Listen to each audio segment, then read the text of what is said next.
अस्सलाम वालेकुम viewers, Bukhari speaks YouTube channel पर खुशामदीद। व्यूअर्स, आज हम आपके लिए एक स्पेशल Q&A सेशन लाए हैं हम सर रज़ा बुखारी के साथ। इस Q&A सेशन के अंदर आप लोग जो हमसे सवाल करते हैं व्हाट्सएप पर, यूट्यूब पर, ट्विटर पर, इंस्टाग्राम पर और हमारी दीगर प्रेजेंस जो सोशल मीडिया पर है, जहाँ पर भी आप हमसे सवाल करते हैं, उन सवालों को हमने इकट्ठा किया है। आज हम सवाल सर रज़ा बुखारी से करेंगे। इस वीडियो का हमारा मकसद ये है कि हम अपने व्यूअर्स तक इंशाल्लाह आगे आने वाले हफ्ते में जो पुलिस की वैकेंसीज आ रही हैं उनसे रिलेटेड सारी डिटेल्स शेयर करें, ताकि आप लोग उन वैकेंसीज को हासिल कर सकें, उनमें सक्सेसफुल हो सकें। इंशाल्लाह मोस्ट प्रोबेबली अगले हफ्ते तक आएंगी, जहाँ तक हमें डिटेल्स पहुंची हैं। बाकी हम लोग आपको इससे आगाह कर देते हैं ताकि आप अपने लिए एक रोज़गार हासिल कर सकें। तो चलिए सर रज़ा बुखारी से आज सवाल करते हैं। जी थैंक यू अब्दुल्ला, बहुत शुक्रिया आपका। And for all those viewers who do not understand Urdu, Assalamu alaikum. Today this video is presented to you as a Q&A session in which we'll be asking Sir Raza Bukhari some specific questions. Questions related to coming police vacancies within the next week, inshallah, most probably, and how one can successfully attain them, achieve them, and establish for themselves an opportunity for employment and to work as a police officer in Pakistan. Here we have Sir Raza Bukhari. Sir, तो आपसे हमारा पहला सवाल ये है कि हम step by step चलते हैं। सर, पहले स्टूडेंट्स को आप ये बता दीजिए कि एलिजिबिलिटी क्राइटेरिया क्या है, क्योंकि बहुत सारे स्टूडेंट्स इसमें कंफ्यूज्ड हैं। इसके अंदर आप हमें चेस्ट कद बता दीजिए, हाइट, चेस्ट वगैरह। इसके अंदर हमें जो फिज़िकल जितनी भी रिक्वायरमेंट्स हैं आपके पास, आपकी रनिंग आ जाती है, आपके पास बाकी फ़िज़िकल रिक्वायरमेंट्स आ जाती हैं। आप इस सब से हमें प्लीज़ आगाह कर दीजिए, क्योंकि बहुत सारे स्टूडेंट्स को इन चीज़ों के प्रॉब्लम्स होती हैं, उनको इन चीज़ों का पता नहीं चलता, ऑनलाइन उनके लिए रिसोर्सेज मौजूद नहीं है प्रॉपर्ली। तो हम स्टेप बाय स्टेप चलते हैं, बाकी सवालों पर भी पहुंचते हैं। आप हमें एलिजिबिलिटी से बताना शुरू कीजिए। जी सर। जी थैंक यू अब्दुल्ला, बहुत शुक्रिया आपका। देखिए, आप लोग जो मुझे लाइव देख रहे हो वो भी, और आप भी ज़रा गौर से सुन लीजिएगा ये चीज़ें। ये ऐसा है कि इसका जो एलिजिबिलिटी क्राइटेरिया है, इसमें आपका जो कद है वो 5 फीट 7 इंच होगा। आपकी जो चेस्ट है वो 33 साढ़े 34 इंच होगी। बहुत सी वीडियोस में मैं बता चुका हूँ, यूट्यूब पे बेशुमार वीडियोस पड़ी हुई हैं। अभी इंशाल्लाह नया सेटअप जो हमने लगाया इसमें आप देख रहे हो। इसकी जो एज होगी वो 18 से 25 साल होगी, और हो सकता है कि जो पिछले 2 साल में हालात रहे हैं, गवर्नमेंट इसमें थोड़ा सा इजाफा कर दे, 1 या 2 साल की आपको रियायत मिल जाए, लेकिन ये ऐड आने पे कंफर्म होगा। तो इसमें जो है आपका गर्ल्स का जो कद है वो 5 फीट 4 इंच होगा, और दौड़ आपकी जो है रनिंग वो 1.6 किलोमीटर या 1 माइल आपने लगानी है 7 मिनट में लड़कों ने, और 10 मिनट में यही दौड़ लड़कियों ने लगानी है। आप लोगों का ये हो गया फिजिकल स्टैंडर्ड। आपकी जो एजुकेशन है मोस्ट प्रोबेबली इंटरमीडिएट ही लेवल होगा। मैट्रिक जो है अब वो हो गई है अर्दरी कंस्टेबल के लिए, ड्राइवर कंस्टेबल के लिए, वायरलेस ऑपरेटर एटसेट्रा। ये जो छोटे रैंक्स होते हैं, होता वो भी कंस्टेबल ही है, लेकिन वो जनरल ड्यूटी में नहीं होता। तो इसलिए आपकी जो एजुकेशन है वो इंटरमीडिएट लेवल हो चुका है। उसमें ICS है, उसमें FSC है, मेडिकल, इंजीनियरिंग, कंप्यूटर, वट जो भी आपने सब्जेक्ट रखे हो इंटरमीडिएट लेवल है। 50% आपके मार्क्स होने चाहिए, दैट्स इट। और कोई रिक्वायरमेंट नहीं है। आपने मेहनत करनी है पूरी ईमानदारी से। आज से ही ये चीज़ें आपने शुरू कर देनी है। आपको जो नोट्सों में हमने तरीकाकार बताया हुआ है, हमने एक एक चीज़ डिफाइन की है, उसी के मुताबिक आपने तैयारी करनी है। सर, अगला सवाल आपसे है कि बहुत सारे स्टूडेंट्स हमसे ये सवाल करते हैं अपनी ट्रेनिंग के दौरान उस वैकेंसी के लिए जिसके लिए उन्होंने अप्लाई करना है, कि सर उनको दौड़ में मसला आता है, उनको तकलीफ़ होती है, या उनसे दौड़ हो नहीं पाती है, या उनको प्रोग्रेस नहीं नज़र आती है, या उनसे डाइट मेंटेन नहीं होती है जो दौड़ के साथ वो कर सकें। तो सर इससे मुतल्लिक हमें आगाह कर दीजिए। जी, तो आपका ये जो सवाल है दौड़ने वाला, दौड़ने में प्रॉब्लम आती है, ये बहुत से बच्चों की प्रॉब्लम है। इसमें 2 चीज़ें हैं। दौड़ने में जो प्रॉब्लम होती है उसमें स्टूडेंट्स की, एक तो शिन जो है उसकी, उनकी जो टांग होती है उसका मसल थक जाता है। उसकी 2-3 वजूहात हैं। एक, उनकी प्रैक्टिस नहीं होती, डेली रूटीन में प्रैक्टिस नहीं करते। दूसरा, उनकी डाइट प्रॉपर नहीं होती। तो आप लोगों ने डाइट का एक प्लान बनाना है, डाइट प्रॉपर लेनी है, अच्छी खुराक लेनी है। उसमें आपका मिल्क शेक शामिल हो, उसमें आपका गोश्त वगैरह मीट आपका शामिल हो, उसमें यानी कार्बोहाइड्रेट्स, मिनरल्स और आयरन, ये सारी की सारी चीज़ें आपकी डाइट में शामिल हो। आप इंशाल्लाह ताला बेहतरीन दौड़ लगाओगे। और practice makes a man perfect. Daily आपने प्रैक्टिस करनी है, मशक करनी है, एक्सरसाइज करनी है। ये ऐसा नहीं है कि आप लोग पुलिस में जॉब करने के लिए जा रहे हो तो अभी आपने दौड़ना शुरू कर दिया, मशक शुरू कर दी, नहीं। ये फॉर एवर आपने करना है। मिलिट्री में जाते हो, नेवी में जाते हो, एयरफोर्स में जाते हो, पुलिस में जाते हो, रेंजर्स में, जहां भी आप जाओगे जिंदगी के हर मैदान में आपको कामयाबी मिलेगी। तो आपने एक्सरसाइज डेली करनी है, रूटीन लाइफ का हिस्सा इसको बना लो। तो इसलिए आप लोग कभी भी थकोगे नहीं, मश्क, प्रैक्टिस, दैट्स इट। और डाइट आपकी, किसी न्यूट्रिशन से प्लान बना लें, डाइट प्लान पूरा ले लें, आप इंशाल्लाह कामयाब हो जाओगे, कभी थकोगे नहीं, दौड़ने में प्रॉब्लम नहीं आएगी। सर अगला सवाल आपसे ये है कि अगेन ट्रेनिंग से ही मुतल्लिक कि ट्रेनिंग के दौरान वैकेंसी के लिए जैसे दौड़ में बहुत से स्टूडेंट्स को मसला आता है, उसी तरह फिजिकली अपने पोस्चर में बहुत सारे स्टूडेंट्स फील करते हैं कि उनकी चेस्ट लैग कर रही है, उनकी चेस्ट 1 आधी इंच नहीं है। वो उसको नापते हैं, उनको मालूम होता है कि उनकी नहीं है, तो वो ट्रेनिंग उसके लिए करते हैं, लेकिन उनको उसमें वायबल रिजल्ट्स नज़र नहीं आते हैं। सर इसके लिए हमें आप कुछ आगाह कीजिए, चेस्ट कैसे बढ़ाई जा सकती है, उसके लिए क्या क्या ट्रेनिंग की जा सकती है, क्या क्या उसके लिए एक स्टूडेंट कर सकता है टू द पॉइंट के वो उस वैकेंसी के लिए अप्लाई करे और एलिजिबल हो। जी अब्दुल्ला, देखिए आप लोगों की जो चेस्ट की प्रॉब्लम है ये भी वैसी ही है जैसे कि दौड़ वाला जो आपका क्वेश्चन था। आप लोगों ने मश्क करनी है जी, डेली एक्सरसाइज करनी है, जिम ज्वाइन करें, कोई जिम ज्वाइन करें और पुशअप्स लगाएं ज़्यादा से ज़्यादा, उसके बाद बेंच प्रेस लगाएं ज़्यादा से ज़्यादा, नीचे वाला ऊपर वाला बेंच प्रेस, उसके बाद डंबल के साथ एक्सरसाइज करें।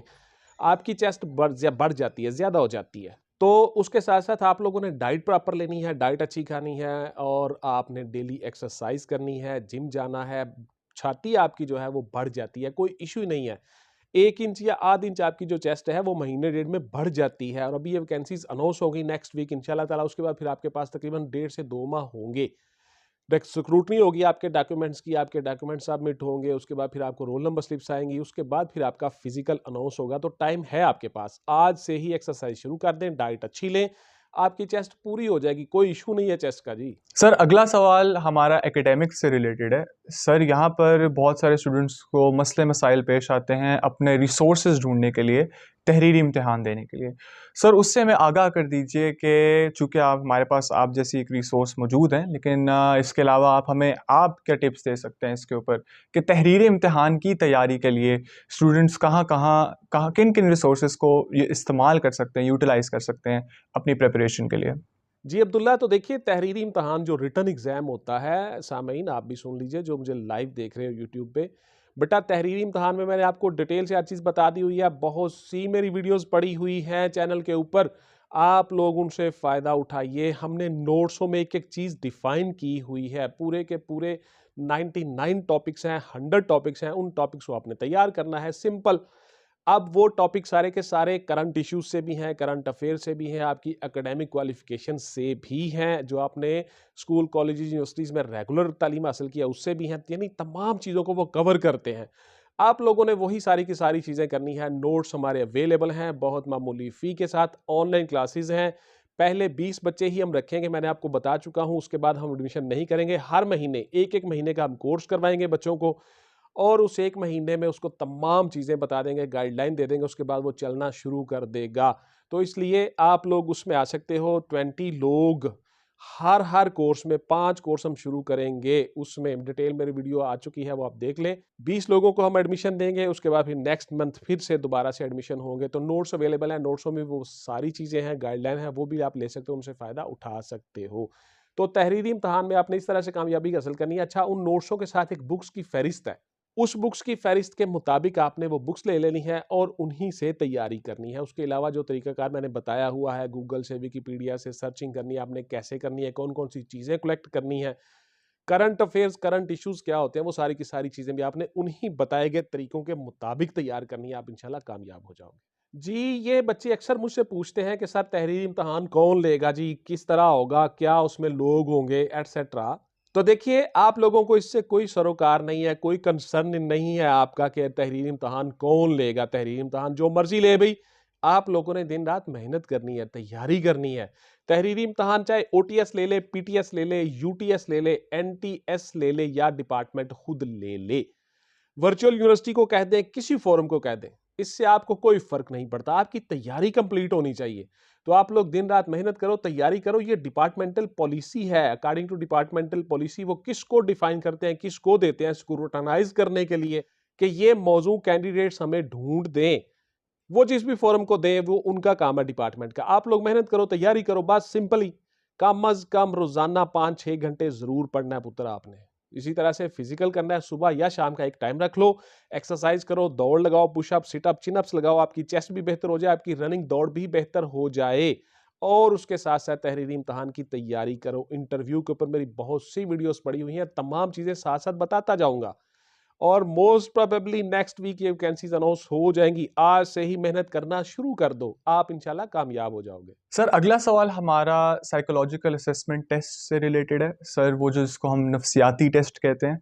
सर इसके अंदर बहुत सारे स्टूडेंट्स को ये मसला आ रहा है कि वो पूछ रहे हैं कि क्या ये ज़रूरी है, अगर है तो इसके लिए हमें क्या एक्सपेक्ट करना चाहिए, इसके अंदर क्या क्या होता है। सर इससे आप हमें आगाह कर दीजिए प्लीज़। देखिए, साइकोलॉजिकल असेसमेंट टेस्ट जो है, ये आपका एप्टीट्यूड स्ट्रोक टेस्ट कह लो, इसको पर्सनैलिटी टेस्ट कह लो। इसमें आप लोगों को सिर्फ और सिर्फ ये देखना होता है कि आप लोग सही सोचते हो, दिमागी तौर पे कोई मसला तो नहीं, साइकोलॉजिकल इफेक्टेड पीपल्स में से तो नहीं हो आप, कोई नफ्सियाती प्रॉब्लम तो नहीं है आपको, नेगेटिव तो नहीं सोचते हो, रिजिड किस्म के बंदे तो नहीं हो, that's it. Psychological assessment test में सिर्फ और सिर्फ दो चीजें ही आपने जहन में रखनी है। नंबर वन, आप लोगों ने बी पॉजिटिव, हमेशा मस्बत सोचना है, नेगेटिव नहीं, और सच बोलना है, झूठ नहीं बोलना, दैट्स इट। आप कामयाब हो जाओगे। इसके ऊपर मेरी डिटेल से वीडियो पड़ी हुई है जी, साइकोलॉजिकल असेसमेंट टेस्ट के ऊपर मेरी 10 मिनट की वीडियो है, वो गौर से देख लीजिएगा। उसमें बहुत सी चीजें आपको मिल जाएंगी, बहुत सी टिप्स और पॉइंट्स मिल जाएंगे, तो इस तरह से आप उसमें कामयाब हो जाते हो। हाँ, इसमें अगर आप फेल हो गए तो आप फेल हो पुत्र। ये बड़ा अहम टेस्ट होता है, मामूली सा टेस्ट होता है, छोटा सा टेस्ट होता है, लेकिन अहम होता है। बिकॉज अगर साइकाट्रिस्ट ने रिपोर्ट दे दी कि साइकोलॉजिकली इफेक्ट पर्सन है, ये नेगेटिव सोचता है, रिजिड किस्म का बंदा है, मजहबी जुनूनी है, एटसेट्रा, झूठ बोलता है, आप नाकाम हो जाओगे, आपको इंटरव्यू के लिए नहीं बुलाया जाएगा। तो इसलिए आपने इन चीजों पे अमल करना है और गौर से मेरी वीडियो देख लेनी है साइकोलॉजिकल असेसमेंट टेस्ट वाली, उसमें डिटेल से हर चीज मैंने बताई हुई है। इंशाल्लाह कामयाब हो जाएगा, कोई इशू नहीं है। सर अगला सवाल आपसे ये है कि हम स्लोली इस तक बिल्डअप करते आ रहे हैं। सर इंटरव्यू आप सारे मराहिल पास करते हो, अपने सारे रिटन टेस्ट पास करते हो, सब कुछ पास करते हो, एंड पर आप इंटरव्यू पर आते हो और बहुत सारे स्टूडेंट्स हमारे यहाँ पर उनको प्रॉब्लम्स फेस करनी पड़ती है, उनको मसले मसाइल उनको आते हैं इस स्टेज पर। सर इससे हमें आगाह कर दीजिए, इंटरव्यू के लिए क्या तैयारी की जा सकती है, क्या एक्सपेक्ट किया जा सकता है, इंटरव्यू में क्या-क्या एक स्टूडेंट पहले से तैयार करके जा सकता है ताकि वो इंटरव्यू में सक्सेसफुल रहे? अच्छा देखिए अब्दुल्ला, ये क्वेश्चन मोस्ट कॉमन है, बहुत से लोग ये क्वेश्चन करते हैं कि सर इसमें इंटरव्यू में हमें बता दीजिए इंटरव्यू के बारे में। इंटरव्यू के ऊपर पहली बात तो ये है, गौर से सुन लीजिए, मेरी को तकरीबन 40 के करीब वीडियोस पड़ी हुई हैं बुखारी स्पीक्स पर, आप वो देखिए। जो चीज़ एक वीडियो में बताई होती है, ज़हन में आ रही होती है, वो दूसरी वीडियो में नहीं होती, तो दूसरी वीडियो में कोई और चीज़ होती है, नई चीज़। तो इसलिए आपने वो वीडियोस देख लेनी है, इंशाल्लाह इंटरव्यू में कामयाब हो जाओगे। मैंने एक-एक स्टेप बताया हुआ है कि आप लोगों ने बैठना कैसे है, उठना कैसे है, कमरे में एंटर कैसे होना है, चेयर पे आपकी पोजीशन क्या होनी चाहिए, बॉडी पोस्चर आपका क्या होना चाहिए और बॉडी लैंग्वेज क्या होती है, आपने हाथों की पोजीशन क्या होनी चाहिए, एटसेट्रा। बहुत सी चीज़ें मैंने डिटेल के साथ अब्दुल्ला बताई हुई हैं बच्चों को। तो वो वीडियोस आप देख लीजिए जी, उनसे आपको फ़ायदा मिल जाएगा। इस वीडियो में बहुत ज़्यादा डिटेल में नहीं जाऊँगा। आप लोगों ने पॉजिटिव रहना है, झूठ नहीं बोलना, जो सवाल नहीं आता उसको सिंपली सॉरी कह देना कि sorry sir I don't know, मैं नहीं जानता, दैट्स इट। इसमें कोई ऐसा इशू नहीं होता। हाँ, अलबत्ता डिटेल से वो जो वीडियोस मेरी इंटरव्यू की पड़ी हैं वो ज़रा देख लें, उसमें हर चीज़ आपको बताई हुई है, सिंपल। सर अगला सवाल आपसे ये है कि ट्रेनिंग, सर ट्रेनिंग के अंदर क्या-क्या होता है? एक स्टूडेंट को ट्रेनिंग के लिए क्या-क्या एक्सपेक्ट करना चाहिए?